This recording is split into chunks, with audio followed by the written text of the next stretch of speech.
Ni kita buat Alphard baru. Ni pun pasal tempered glass, owner yang sama. Dia hantar 2 biji kereta lah. Tengah cuci cermin dia.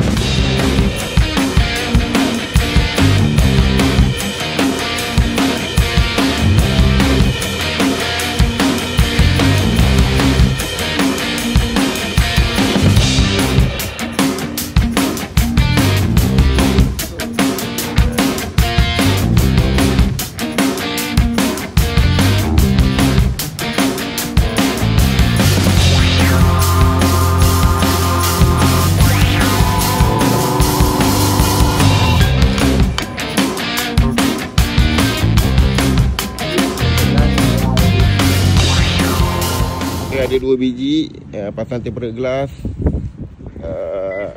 Alphard baru.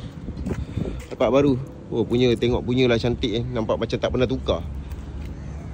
Ini highlight. Mana nampak bang nampak langsung nampak macam tak pernah tukar tak pernah tukar. So ini owner dia. Bang, terima kasih banyak bang. Okey, semoga murah rezeki, panjang umur. Bang, kenapa itu hari kata nak buat 6 biji Hantar 2 biji dulu bang. Abang test dulu. Nanti abang roja. Betul. Yang penting kena je batu tu roja aku. Betul. Terima kasih bang. Terima kasih. Baik. Okey. Jadi abang ni 2 biji terus sekali buat. Warranty semua kita akan bagi by email. Korang boleh tengok lah.